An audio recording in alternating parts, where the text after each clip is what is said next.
Halo Sobat Your Spesial, balik lagi sama aku Wina di episode yang spesial dan juga tamu yang sangat spesial hari ini. Hari ini aku kedatangan tamu luar biasa yaitu adalah Gaby. Pastor Gaby adalah youth pastor dari gereja ICC ya. Yes. Jadi kita mau dengar pengalamannya yang luar biasa. Karena aku udah kenal Gaby udah cukup lama dari zaman-zaman kita single ya. Betul. Belum punya anak sampai sekarang ya. Jadi kami sama-sama menyaksikan kehidupan masing-masing dan Tuhan seperti apa dan saling nguatin juga. Jadi kita mau dengar langsung dari Pastor Gaby. Hai Gab. Halo. Apa kabar? Baik dong. Gimana, sibuk apa nih? Sibuk melayani udah pasti. Iya. Terus karena sambil melayani sambil ngurus 2 anak juga, sibuk ngurus anak juga, ngurus keluarga juga. Ya begitulah. Iya. By the way, happy birthday dulu ya. Thank you. Gimana nih sekarang usianya berapa? Jadi spill usia. Kemarin ulang tahun ke-35.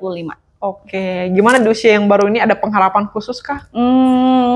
Kemarin sih memang yang pengen didoakan di usia 35 pengen lebih tajam.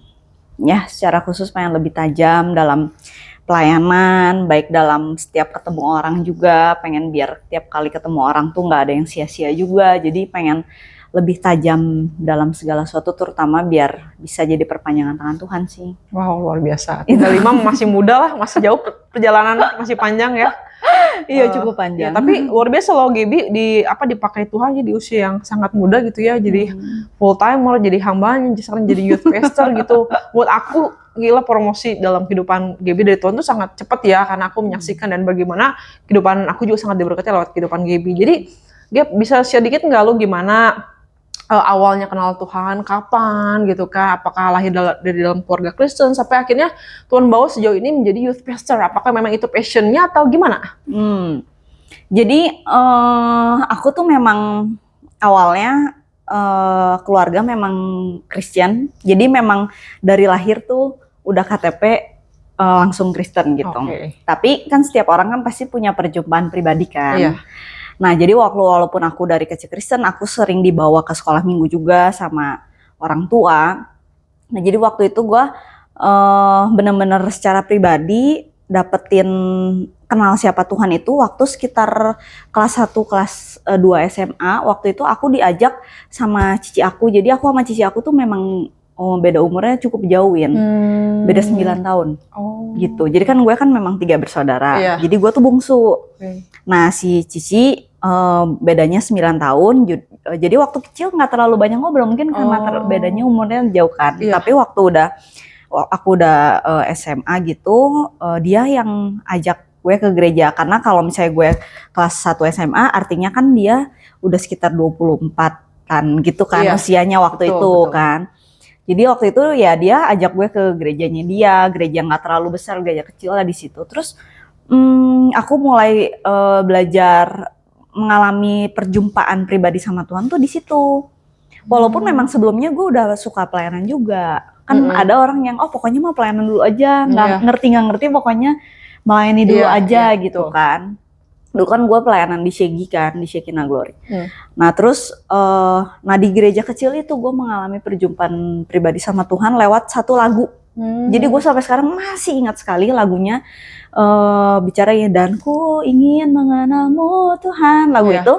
Gue dijamah Tuhan di situ pertama kali sebelum gue dibaptis juga, baptis selam waktu itu.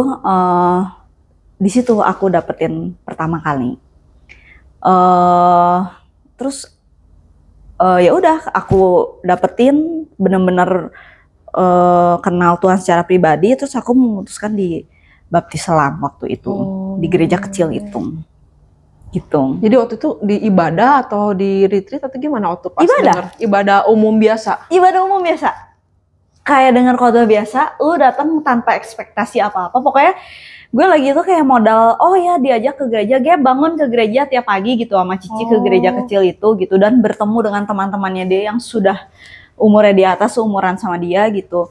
Tiba-tiba di situ dengan beres ibadah, beres khotbah, terus nyanyi lagu itu, tiba-tiba aku dijamah Tuhan di situ. Tiba-tiba ada air mata. Gitu. Iya gitu. Bukan diri tapi nggak kayak ibadah biasa. Terus gitu. ketika itu lu kayak ngerasain apa gitu? Kayak Tuhan baik atau gimana, kasihnya atau gimana? kayak dipeluk ya, Oh.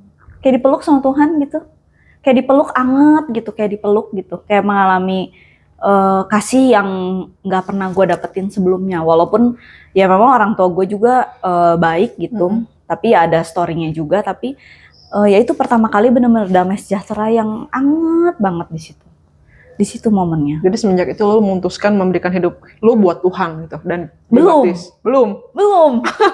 Jadi ya waktu itu gue sekedar dijamah, terus gue memutuskan dibaptis. Terus ya gue pelayanan dulu, lo tau nggak, dulu lagi zaman kita muda, Iya. kan nggak ada multimedia gitu Iya, kan. betul. Dulu masih zaman OHP Iya, kan. benar-benar. Nah, jadi dulu sebelum pertama kali gue pelayanan tuh gue di gereja itu gue pegang OHP, Win. Nah, terus OHP-nya tuh jadi kayak suruh catat ringkasan khotbah gitu, Oh. tapi di OHP. Nah, jadi ya gue ada pengkhotbah denger apa ya, gue di belakang gue catet tapi tampil di OHP gitu loh. Oh, lucu ya. Zaman dulu kayak gitu. Ya udah gue setia aja pelayanan. Terus memang dulu gue bisa main musik kan. Memang dari kecil gue dijejelin main musik. Walaupun gue nggak terlalu bisa juga. Gue bisa baca not balok tapi gue nggak bisa ngeband gitu. Tapi cici gue tuh memaksakan gue untuk pelayanan. Jadi dia ngajarin gue pelayanan, lu main musik apa segala macam dengan segala macam keterbatasannya itu. Terus gue ya gue pelayanan aja, ikutin aja, disuruh apa gue ikut, disuruh apa gue ikut. Nah terus sampai ada momen kan memang dulu kan gue kan cukup pas lagi kecil tuh aktivitasnya lumayan banyak, Win.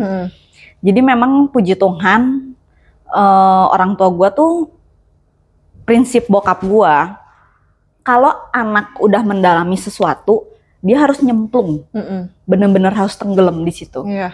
Jadi nggak bisa yang lu cuma di permukaan gitu. Kalau lu udah mempelajari sesuatu, lu harus nyemplung di situ. Nah, salah satunya yang gue pelajari lagi gue kecil itu, gue dijejelin belajar piano. Terus gue dijejelin berenang. Berenang, lu bayangin gue berenang. Dulu berenang tuh bukan cuma seminggu sekali berenang. Gue berenang dulu seminggu 4 kali 5 kali. Wow. Sehari jam 4 sampai jam 7 malam. Setiap hari, ya seminggu 4 sampai 5 kali. Karena awalnya koko gue ada asma. Jadi karena kita umurnya deket, jadi suruh berenang bersama, menemani koko yang akhirnya ikut kecemplung gitu. Terus berenang, terus gue juga dulu belajar ice skating juga gitu, sempat terjun cukup lama di dunia ice skating. Nah jadi setelah gue lahir baru di sekitar SMA kelas 2 itu sampai akhirnya aku memutuskan 100% ikut Tuhan. Buat Tuhan itu sekitar berapa ya, 6 tahun berikutnya kayaknya. Karena memang walaupun aku lumayan udah lama juga ya, 6 tahun. Lumayan lama.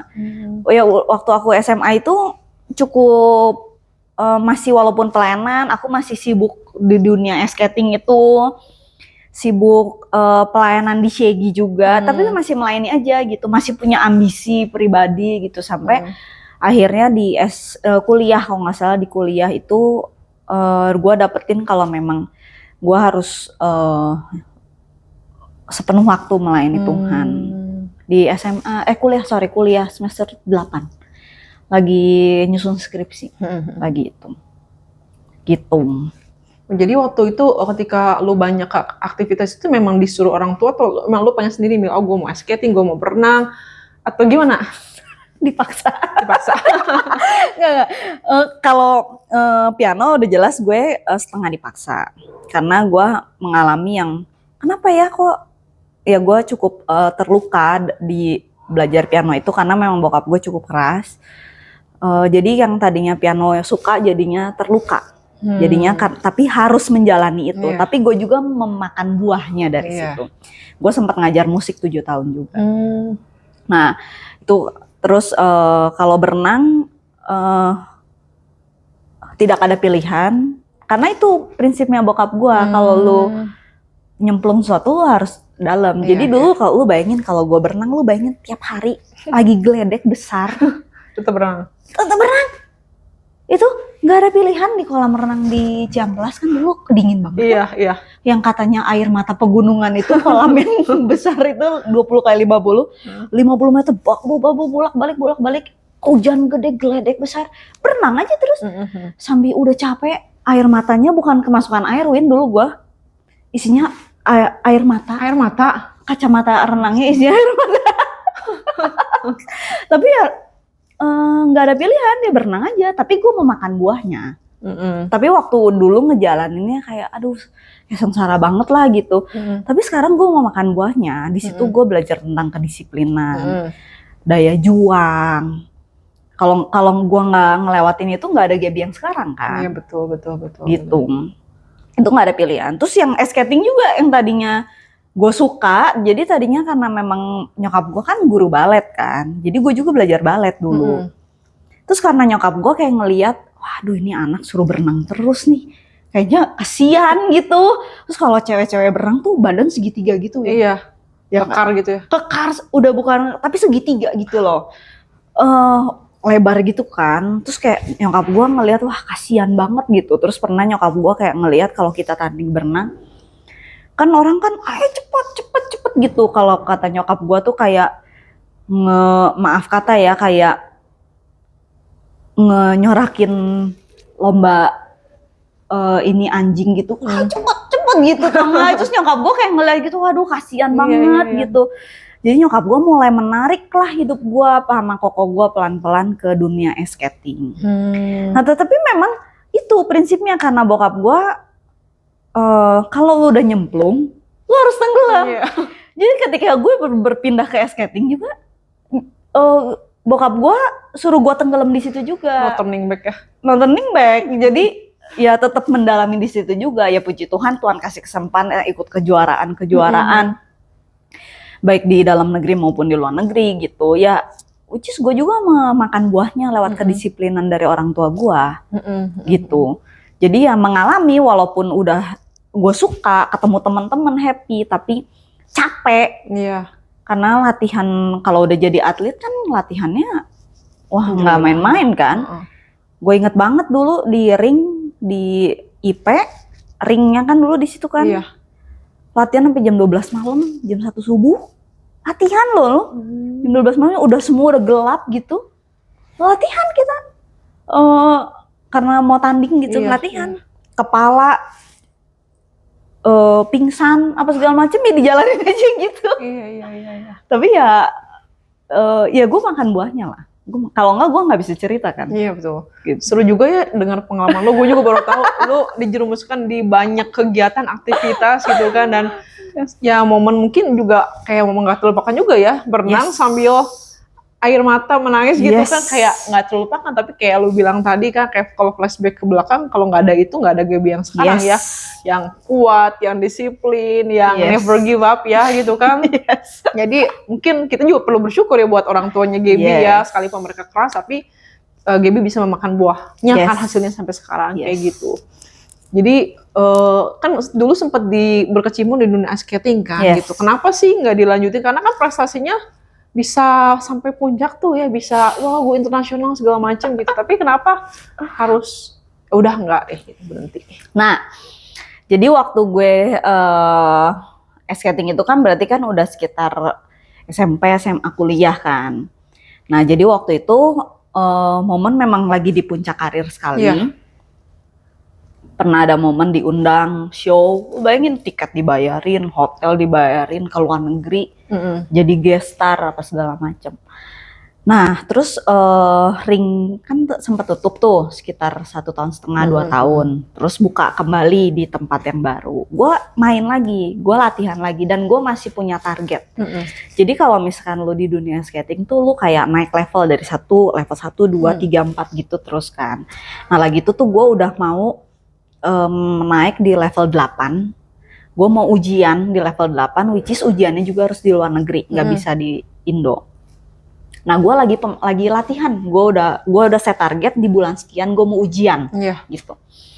Nah terus at the moment sangat unik sekali, gerakan yang sudah gue lakukan bertahun-tahun, ratusan kali udah gue lakukan, lagi pemanasan gitu, gue lagi mau les sama coach gue.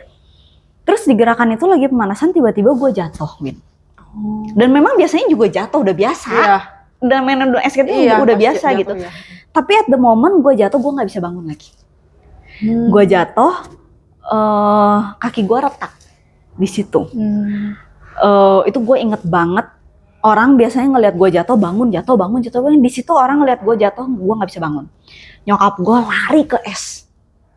Gue inget banget itu. Nyokap gue lari ke es. Kenapa gue nggak bisa bangun lagi gitu? Terus gue digotong keluar. Tadinya mau diurut. Untung nggak diurut. Nyokap gue ngelihat langsung begitu dibuka sepatu es itu tuh bengkaknya langsung kayak telur gitu. Ini jangan diurut, kita ke ronsen dulu gitu. Ronsen retak kaki. Nah, terus karena kaki gue retak kan, kalau buat seorang atlet, kaki itu kan sesuatu yang sangat berharga kan, aset banget kan. Apalagi lu skating, lu nggak bisa apa-apa. Gue jatuh kena kepala, seminggu kemudian gue latihan. Tapi kalau udah kaki lu retak, lu nggak bisa gitu. Gue harus di gips. Lalu itu si dokter bilang gue harus operasi. Tapi dengan imanin aja, Win. Pokoknya gue lagi tuh, gue di gips, dicoba dulu ya. Dia bilang di gips 3 bulan. Kalau seandainya nyambung lagi, nggak perlu operasi. Kalau seandainya nggak nyambung, dan lu harus operasi. Jadi gue di gips. Jadi posisi retaknya ini kan kaki kan. Ini kaki, ini telapak kaki gitu kan. Nah, jadi si tulang gue tuh retaknya di ujung sini tuh tulangnya nyangkut, Win, di sendi. Jadi secara logika memang itu harus dioperasi karena nyangkut si tulangnya. Tapi namanya seorang GB ini pantang menyerah karena didikan dari orang tua sebelumnya. Gue punya iman, Tuhan, gue nggak mau dioperasi, gue bilang gitu. Jadi setiap malam kakinya gue naikin, Win. Setiap malam kaki gue naikin, itu literally terjadi dengan harapan logika gue. Kalau gue naikin si tulang tuh balik gitu. Tiap malam gue doain tuh kaki gitu kan. Beneran itu terjadi. Si tulang gue tuh balik lagi. Dengan tiap malam gue naikin tulang tuh balik lagi. Terus gue singkat cerita gue harus operasi pulih, dan tapi gue harus belajar jalan lagi. Nah, tapi yang lucunya pada waktu jadi gue kan nggak bisa skating kan. Nah, sebelum gue jatuh itu, berapa hari sebelumnya gue itu, kan gue udah mulai pelayanan. Karena gue dulu belajar balet dari nyokap gue baru ngeiyahin sebuah pelayanan di satu gereja. Gue diminta untuk ngekoreografi tarian balet buat Natal. Nah, tapi kaki gue retak. Lu bayangin. Lu harus belajar ngajar balet, tapi kaki lu cuma satu. Nah, di situ gue cari Tuhan. Gue tanya sama Tuhan, Tuhan, gue harus apa dengan pelayanan ini? Dan Tuhan mau apa sama hidup gue? Gitu, karena ambisi gue di skating kayak udah ditarik, gue nggak bisa gitu kan. Kan ada orang yang, oh ya berjuang lagi gitu. Nah, terus di situ Tuhan kasih satu impresi dalam hati gue. Yang pertama tentang pelayanan itu, apa yang sudah kamu mulai, kamu selesaikan dengan baik. Gue selesaikan. Jadi gue tiap kali gue ngajar balet di gereja itu, gue pakai tongkat. Gue pakai tongkat, gue ngajar balet dengan koreografi. Gue selesaikan. Itu kalau nggak ada Tuhan, nggak tahu gimana ceritanya. Terus hal kedua tentang skating, udah salah satunya lewat ibu rohani gue. Ibu rohani gue bilang, Gap, kayaknya udah waktunya kamu stop. Terus kayak, aduh masa sih? Terus kayak gue ngitung umur juga. Waktu itu gue umur 21. Wah, kayaknya bener sih. Udah momen gue harus stop. Gue mau ngejar apa lagi gitu.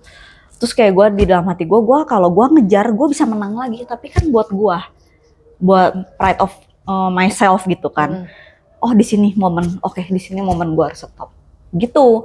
Jadi gue udah kayak mikir, apakah hidup gue akan berkecimpung terus di dunia itu, walaupun sampai sekarang juga kadang masih kangen juga gitu. Kangen, apalagi ketemu sama, kalau ngelihat ngobrol-ngobrol sama teman-teman, bahkan gue diketawain, lu bayangin sama sesama atlet, masa lu kayak gitu doang, lu jatuh sampai kaki retak, nggak ada tuh ceritanya kayak gitu di Indonesia, nggak ada gitu. Jadi gue di situ memang waktunya gue harus stop. Nah di momen itulah gue tanya sama Tuhan tuh mau apa sama hidup gue. Walaupun nggak langsung dapet, Win. Tapi bener-bener gue sungguh-sungguh sama Tuhan. Gue ada cari Tuhan sambil gue jalan ke gereja. Gue inget banget gue pakai tongkat, gue nyetir gue pakai tongkat. Pokoknya gue berjuang aja terus sampai gue cari Tuhan tuh mau apa sama hidup gue. Nah sampai akhirnya setelah berapa bulan kemudian gue ikut Bible study. Bible study. Di situ Tuhan kasih impresi dalam hati gue bicara satu kata full time, melayani sepenuh waktu. Waktu itu usia gue masih 21, gue lagi nyusun skripsi. Terus gue ngajar musik juga kan, jadi gue udah punya kerjaan. Nah, melayani sepenuh waktu, gue tanya ke ibu rohani gue, kalau pelayanan sepenuh waktu tuh gimana? Terus gue tanya ke gembala, waktu itu gue masih muda, masih kecil gitu, anak ingusan gitu lah ya, semester akhir kuliah, tiba-tiba mau interview, mau pelayanan gitu. Terus gue tanya dan lain sebagainya, terus ya udah akhirnya singkat cerita setelah gue bergumul dari orang tua gue, karena orang tua gue juga backgroundnya bisnis, gue harus bergumul dengan bos gue di sekolah musik, terus gue harus meninggalkan skating, gue meninggalkan murid-murid gue di dunia, di ngajar musik ada 30 murid, dan itu juga lagi salah satu puncak karir juga di dunia musik, salah satu guru yang pokoknya lesnya mau sama Miss Gaby, lesnya mau lagi kayak gitu, momen itu gue harus tinggalin semua gitu, karena panggilan ini ya, akhirnya gue taat lah gitu. Jadi bisa dibilang gue full time 2014 Januari tanggal 2. Berarti kurang lebih udah 13 tahun. 13 tahun, wow, luar biasa. Nah mungkin salah satunya kenapa tadi lu buka umur 35 jadi pastor, karena mungkin gue memulai di usia yang muda juga. Iya betul. Mungkin itu. Iya. Oh luar biasa pengalamannya Gap, gue sangat terberkati ya, jadi panjang ceritanya. Iya, tapi menarik banget karena kurang lebih pengalaman Gaby sama gue juga bersama ya, karena Tuhan panggil kita berdua di usia muda. Yes. Sama waktu itu juga gue lagi nyusun skripsi. Oh ya? Sama lagi nyusun skripsi. Oke, Tuhan setelah ini mau apa nih gitu kan? Karena memang momen-momen itu kan penting banget ya. Iya penting banget gitu kan. Makanya gue punya hati juga nih buat kayak kita pelayanan anak muda, mahasiswa. Oke, setelah lulus kuliah mau apa ini gitu kan? Apakah cari kerja, dapat uang dan segala macam, hidup sukses, bangun bisnis gitu. Jadi momen-momen penting ya memang untuk terutama buat anak-anak kuliah ya. Sebelum kita lulus kuliah, kita perlu tahu dulu apa sih panggilan spesifik dalam kehidupan seseorang seperti apa. Karena nanti di luar sana kalau kita nggak dapat panggilan khusus dari Tuhan, kita bingung atau mungkin juga bisa terbawa arus ya, ya gitu. Puji Tuhan kita panggil kita berdua sebelum lulus kuliah dan kayak oke, kita harus ngikutin Tuhan full time, dan gue juga ngerasain banget di posisi kayak lo, di mana harus penyerahan total. Ya karena meninggalkan ya istilahnya kita udah lulus kuliah ya, kita mau dong kerja ya, kita mau dong cari uang gitu, kita mau dong sukses ya menurut ukuran dunia, tapi ternyata ukuran suksesnya Tuhan sama kita beda. Yaitu Tuhan mau kita berjalan di dalam ketaatan. Itulah suksesnya kita di dalam Tuhan. Jadi ketika gue dengar cerita lo kayak wow, itu kayak gue banget juga dulu. Mungkin gue nggak berkecimpung di dunia sport dan segala macam ya, mungkin lebih gue harus ninggalin kayak pendidikan. S1 gue udah dapet, gue nggak bisa kerja, gue harus ikut Tuhan full time, gue harus melayani Tuhan ya, which is itulah kayak menyangkal diri, pikul salib, ikut Tuhan ya, betul nggak Gap? Gitu kan, sangatlah nggak mudah sih gitu, tapi kalau Tuhan tidak pernah salah memilih seseorang. Amin. Betul nggak? Jadi gimana Gap setelah lu udah lama nih berkecimpung di dunia pelayanan gitu kan, terus look back dan lihat lu yang sekarang gitu, apa sih yang paling lu syukurin gitu? Yang paling gue syukurin adalah gue menjawab panggilan Tuhan lagi gue muda.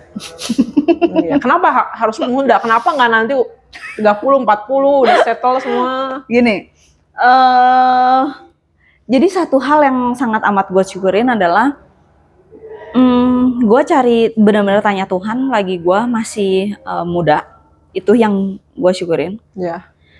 Gue pada waktu Tuhan benar-benar kasih dalam hati gue, this is time for you to stop. Dan I stop. Iya. Dan gue banting setir, gue cari Tuhan. Iya. Itu gue sangat bersyukur, gue taat di situ. Iya. Artinya ketika gue memulai dengan sesuatu yang lebih mudah, kan biasanya ada banyak orang kan yang kayak, nanti aja pelayanan mah, lu karir lu udah bagus, Iya, betul. nanti aja lu pelayanan. Jadi ketika lu udah settle, lu pelayanan aja gitu.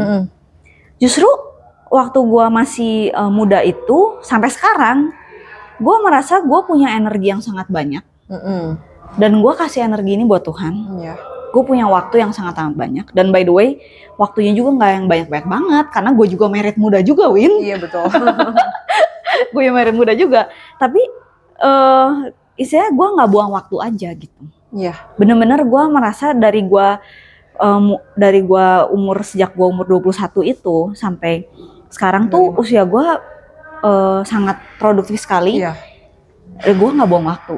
Iya. Karena sekarang begitu banyak teman-teman yang, maaf kata, yang mungkin ada di usia gue juga gitu. Mereka mungkin ada yang baru tanya sama Tuhan, Tuhan teh mau apa? Iya. Padahal teh kenapa nggak dari dulu tanya sama Tuhannya gitu? Iya. Karena kalau nggak ya lu punya waktu banyak buat lu berbuah. Walaupun nggak langsung berbuah juga, Win. Iya. Prosesnya banyak banget. Iya. Banyak banget. Bener-bener yang, apalagi waktu gue muda ya, memang gue full time di sini waktu itu paling muda. Anak ingusan lah gitu. Anak bawang paling muda. Terus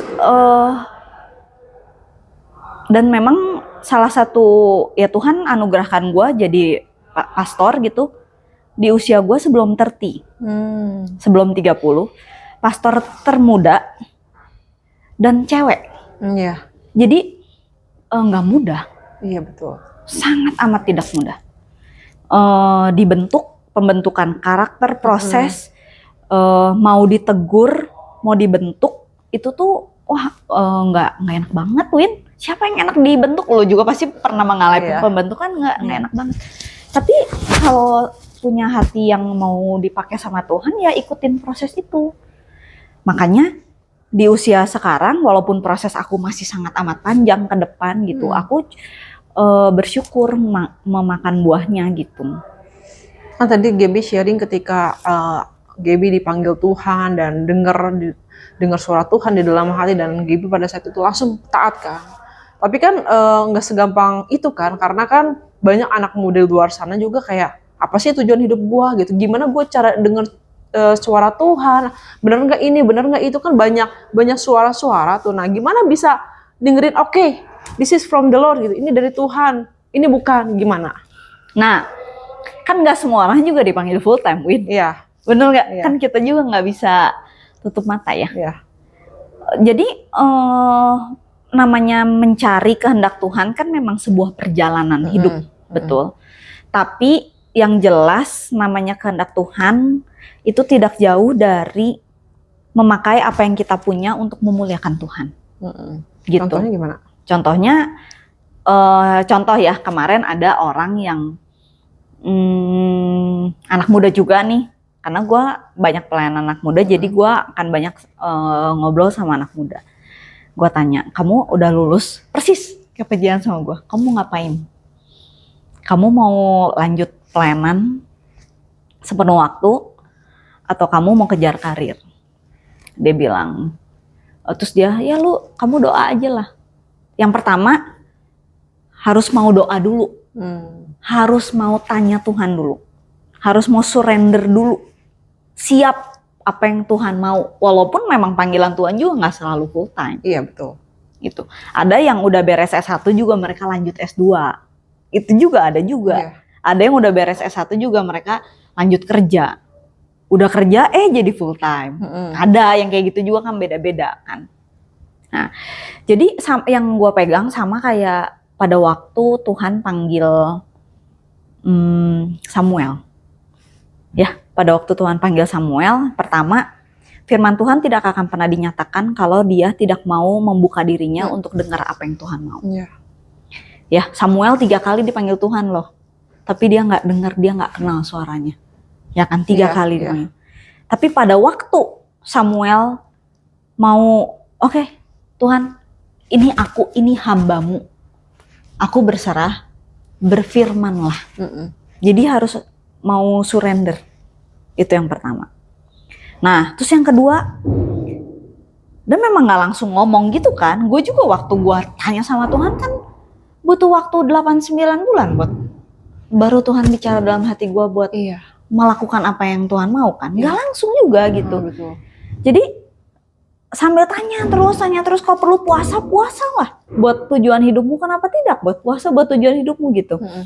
Terus cari firman, cari sambil melakukan apa yang kita lakukan sepenuh hati buat Tuhan. Mau kuliah, lakukanlah sepenuh hati buat Tuhan. Mau ikut Bible study, lakukanlah sepenuh hati buat Tuhan. Mau Tuhan percayakan saat ini pelayanan apa, lakukanlah sepenuh hati buat Tuhan gitu. Sambil diuji tuh apa yang mau Tuhan mau gitu. Jadi sampai benar-benar dapat firm gitu. Nah, balik lagi ke anak muda yang gue ceritain, dia juga cari persis sama gue, tanya sambil dia, apa gue full time ya, atau gue lanjut S2 ya, atau gue kerja ya ke perusahaan seperti teman-teman yang lain. Dia cari aja pokoknya. Sampai tiba-tiba, ini beda cerita, dia nggak full time. Ini baru kejadiannya. Tiba-tiba Tuhan bukain dia pintu, ngambil S2, dapat beasiswa full, 100%. Wow, amazing. Di situ dia bilang, Ci, gue tahu ini dari Tuhan. Luar biasa ya. Sambil cari itu gitu. Setahun yang lalu ngobrol sama gue, sama suami gue, mau ngapain, lagi cari kehendak Tuhan. Lagi cari Tuhan teh mau apa sama hidup saya. Itu yang dia selalu ketemu sama, kamu lagi doan apa? Lagi pengen tahu Tuhan teh mau apa sama hidup saya. Ya kita sebagai mentornya, apa kamu mau full time? Bener ya? Ya kan? Tapi kan kita kan cuma manusia ya, even pastor juga cuma manusia. Lagi dia cari gitu. Tiba-tiba pintu kebuka beasiswa S2 100%. Di luar, di tempat yang dia mau. Wow, amazing ya. Dia tahu, Ci, ini aku tahu ini kan aku. Oke, go ahead. Dia tanya, tapi pelayanan aku gini, nggak apa-apa. It's okay, go ahead, kita support. Gitu. Jadi, dan begitu juga dengan kehidupan anak-anak muda yang lain gitu. Walaupun nggak selalu langsung, itu butuh waktu buat cari. Tapi itu pertama harus surrender dulu. Mau buka telinga nggak sama apa yang Tuhan mau. Terus cari firman, ikutin, terus setia sama apa yang kamu kerjakan saat ini gitu. Kalau nggak setia, dipercayakan kecil, nggak setia gimana ceritanya? Betul? Ya, mau manusia ngelihatnya kamu nggak setia juga nggak mau kasih kesetiaan yang lebih besar. Mau Tuhan juga ngelihatnya kamu nggak setia, gimana aku mempercayakan lebih besar? Ya kan? Setia nanti tiba-tiba firman datang kok. Gitu. Intinya sih harus mau diproses ya, karena banyak anak muda maunya instan, cepet. Iya, betul. Saya doa hari ini, saya minta hari ini juga dijawab, kita mau instan. Karena segala sesuatu semua serba instan, jadi kita juga mau doa akses sama surga juga instan ya. Tapi kita harus mau tunggu, diam, diproses, tanya. Tapi di dalam proses itu justru indah. Karena di dalam proses itu kita didewasakan dalam iman, di dalam karakter. Masa penantian itu yang justru precious banget, karena kita semakin mengenal Tuhan sebagai pribadi seperti itu, bukan cuma kasih sesuatu enggak, tapi sebagai satu pribadi dia memiliki karakter yang seperti apa dalam kehidupan kita. Jadi intinya harus mau diproses teman-teman, jangan itu tadi surrender. Kadang kita maunya surrendernya 70%, 30%-nya aku mau gini gitu kan, masih ada my will gitu kan, bukan God's will totally gitu, tapi kita mau benar-benar. Karena hidup kita punya siapa sih kan? Yang punya kita kan Tuhan ya. Jadi kita harus tanya sama Sang Pencipta kita. Mau apa, kalau HP Samsung gitu kan, mau dibawanya ke kantor Samsung yang menciptakan. Demikian pula kehidupan kita, tanya sama Tuhan Yesus yang menciptakan kehidupan kita. Dia tahu benar apa rancangan yang terbaik dalam kehidupan kita ya. Beda-beda, karena teman-teman juga ini pasti ada yang di full timer ya, ada yang di bisnis, silakan berbisnis lah untuk melayani Tuhan, ada yang mungkin di pendidikan jadi guru. Ya intinya kata Gabi tadi, melakukan segala sesuatu dengan segenap hati. Ya mungkin ada teman-teman udah tahu panggilan nih, what is the next level, the next step gitu. Kita perlu mendengar dan perlu juga orang-orang yang wise kayak pastor, kakak Iya, rohani. tanya, betul. Iya, dan ada komunitas. Karena kita kalau sendiri-sendiri cari Google gitu nggak bisa sih. Itu Apalagi kan ngobrol dunia sama AI. AI. Seperti tolong jangan pakai AI, tapi tanya langsung yang di atas ya, Iya. AI yang di atas gitu. Jadi Which is, sorry, ya, sebenarnya bukan berarti kita anti AI Iya, juga ya. It's okay, lu pakai AI, tapi tetap jangan sampai sumber koneksimu adalah AI. Sumber koneksimu Iya. tetap Tuhan. Walaupun memang tuh belum bicara, ya tetap berjalan sama dengan iman. Kok firman Tuhan kalau kita salah ambil keputusan juga Tuhan akan balikkan lagi kok. Tapi yang paling penting itu ya mau surrender, bener-bener hatinya ini loh. Karena yang membedakan tuh semua orang tuh hati. Iya, betul. Hatinya ini nih mau bener ikut jalan Tuhan atau enggak gitu. Karena itu perjalanan lah gitu. Iya. Gitu. Jadi kalau teman-teman yang denger yang di daerah Bandung, kalau misalnya mau apa ya, istilahnya ada komunitas ya, Gap Yes. ya, di ICC juga ada youth ya, ada komsel gitu. Karena kita nggak bisa bertumbuh sendiri, teman-teman, kita perlu namanya komunitas gitu. Kan justru komunitas lah yang menajamkan kita gitu ya. Dan perlu komunitas yang baik, karena Yeah. tidak semua komunitas baik mendatangkan, karena pergaulan yang buruk merusak kebiasaan yang baik. Yes. Kita perlu juga pilih-pilih selektif di dunia sekarang, mana nih komunitas yang mendatangkan kita kebaikan buat kita dan untuk mensupport ke visi Tuhan yang lebih besar ke depannya ya, Gap ya, seperti itu. Seru nih Gap ngobrolnya. Kayaknya nggak cukup satu episode ya. Tapi ngomong-ngomong, selama jadi pastor gitu kan, ikut full time, apa sih yang menjadi tantangan terbesar gitu untuk ikut Tuhan full timer? Jaga hati. Jaga hati. Kayaknya itu ya yang paling besarnya, jaga hati. Karena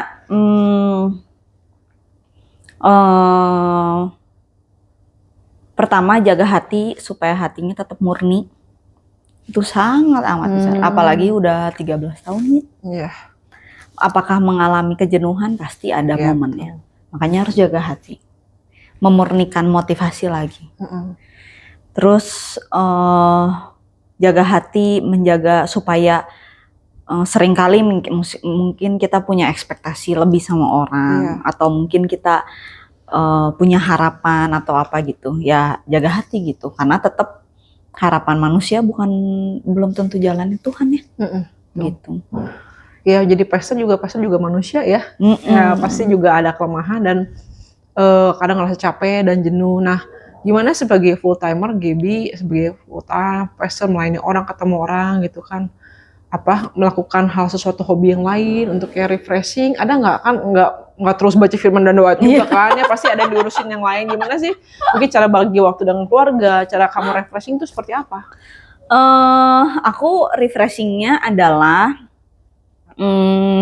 yang pasti selain aku aktif di sini, aku juga baru nih tahun lalu tiba-tiba Tuhan pertemukan aku juga dengan teman-teman alumni dari sekolah aku dulu. Itu juga salah satu refreshing aku. Tapi itu juga dengan yang Tuhan, aku juga tanya Tuhan aku harus terjun di sini atau enggak, gitu. Tuhan kasih keyakinan dari hati aku terjun, aku ketemu banyak orang baru di situ. Aku jadi kenal dari berbagai macam angkatan, dari yang rambut putih sampai yang masih muda sekalipun. Aku punya refreshing itu, refreshing aku. Dan atas seizin suami juga, karena udah sibuk kan, jadi makin sibuk gitu. Tapi ya dibagi waktu. Terus salah satu refreshing aku juga main sama anak-anak aku. Anak-anak kedua, satu umur 9, satu umur 4. Cowok dua-duanya. Nah, salah satu refreshingnya kita suka main catur. Oh gitu, bukannya tambah pusing. Kalau gue sih tambah pusing. Karena ya kita biar dia lagi belajar main catur, jadi aku juga ikut main catur sama suami. Jadi kadang kita juga main catur gitu, seneng aja gitu. Terus itu refreshing. Terus kalau olahraga aku senang berenang, dan memang mungkin karena sudah sangat amat banyak ketemu orang setiap hari. Jadi aku mau milih olahraga yang sendiri. Iya. Gitu kan, ada mungkin orang yang suka olahraganya kan ketemu sama orang lain, karena kalau aku memilih olahraga yang sendiri. Aku suka berenang juga karena dulu udah pernah berenang, jadi udah bisa berenang kan gitu.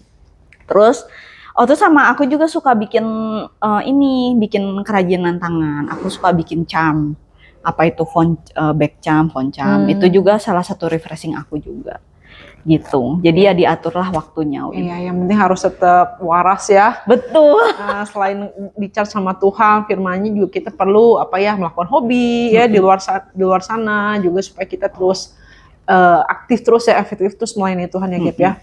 Oke, mungkin Gaby punya ayat yang selalu Gaby menjadi ayat favorit, yang selalu Gaby ingat, mungkin ketika lagi jenuh atau capek, Gaby selalu ingat ayat ini. Ada nggak ayatnya? Nah, mungkin kalau lagi jenuh, lagi capek, yang selalu aku ingat, aku selalu kembali ke ayat yang aku dapat waktu Tuhan pertama kali panggil aku. Apa tuh? Di 2 Korintus 7. Jadi waktu itu aku ingat sekali, makanya aku selalu bilang kalau kamu mau berjalan di dalam panggilan Tuhan, kamu harus berjalan berdasarkan firman. Harus ada peneguhan firman. Nah, jadi selalu yang aku ingat adalah di 2 Korintus 7 itu, waktu itu momennya adalah apa yang ayatnya bilang kalau seorang wanita, wanita yang belum menikah, pada itu kan aku belum menikah ya. Yang belum menikah hendaklah fokus kepada pekerjaan Tuhan. Yang sudah menikah tunduklah kepada suami. Jadi kalau aku lagi jenuh, aku capek menjalani panggilan ini, aku balik lagi ke situ, Win. Tuhan udah kasih gue peneguhan kok. Di situ. Tuhan nggak main-main loh. Waktu gue tanya sama Tuhan, Tuhan gue harus jalan, firmannya mana? Kalau nggak ada firman, gue nggak mau jalan. Gue bilang gitu sama Tuhan. Jadi gue selalu balik ke situ. Iya. Gue selalu balik ke ayat itu. Jadi pentingnya buat teman-teman juga yang denger, kalau kita lagi jenuh, kita bisa duduk diam dan berdoa lagi. Oke, firman apa nih yang jadi rema mungkin dulu di masa lalu gitu kan, supaya kita dikuatkan lagi. Karena kita perlu firman ya untuk berjalan, untuk melangkah, untuk memutuskan sesuatu. Perlu firman. Ketika gue juga waktu jenuh, gue ingat banget dari Galatia gitu ya. Adakah aku cari kesukaan Allah atau kesukaan manusia? Kalau aku mencari kesukaan manusia, aku bukan hamba Allah. Jadi ketika udah mau give up, menyerah dalam panggilan, Tuhan ingetin lagi, kamu adalah hambaku, Wina, seperti itu. Demikian pula Tuhan berbicara pada Gaby, kamu adalah hambaku Gaby gitu. Kasih karuniaku cukup bagimu, gitu kan. Jadi buat teman-teman yang mungkin sekarang lagi jenuh, galau, banyak problem, ayo kita sama-sama mencari Tuhan dan minta firman Tuhan, karena dia pasti berbicara, karena kita adalah anak-anaknya, dia Bapa yang mengasihi kita. Oke, Gap, last but not least, mungkin Gaby punya kata-kata harapan atau encouragement buat anak-anak muda yang dengar, mungkin yang lagi ada masalah, mungkin lagi mencari tujuan hidup gitu, mungkin Gaby bisa sampaikan? Yang pasti, apa yang sudah saya syukuri, saya mau mengencourage teman-teman juga. Sahabat, you are special ya. Di sini jangan takut buat menjawab panggilan Tuhan selagi engkau muda. Kenapa? Secepat mungkin kita jawab panggilan Tuhan, secepat mungkin kita akan berjalan di track yang benar. Itu, jangan takut buat melangkah dalam panggilan Tuhan, karena Tuhan gak pernah salah. Dan Tuhan gak pernah salah pilih orang. Itu aja. Pokoknya ikut Tuhan tuh nothing tulus ya. Semuanya mendatangkan kebaikan bagi kita gitu kan. Jadi tetap semangat teman-teman, buat teman-teman yang berjuang di luar sana. Dan kalau teman-teman mungkin mau sharing, mungkin mau tentang masalah atau apapun, bisa kontak langsung di Your Special di Instagram, atau juga nanti aku sertakan Instagramnya Pastor Gaby, mungkin bisa sharing langsung karena dia selalu available ya melayani anak-anak muda. Bisa online, bisa langsung bisa juga mungkin ngopi-ngopi ya, Gap ya. Tapi Gap, thank you banget buat kesaksiannya, luar biasa. Gue juga sangat dikuatin. Semoga Gaby terus diberkati dalam keluarga, pelayanan, apapun yang dilakukan, dirindukan di usia yang sekarang itu benar-benar terjadi. Dan semakin banyak anak-anak muda kenal Tuhan lewat kehidupan Gaby. Oke, thank you Gaby buat waktunya. Oke, thank you teman-teman, Sobat Your Special udah dengar episode kali ini. Jangan lupa untuk like, di subscribe juga, dan bagikan video ini supaya teman-teman lain juga diberkati. Oke, see you on the next episode. Bye-bye, God bless you.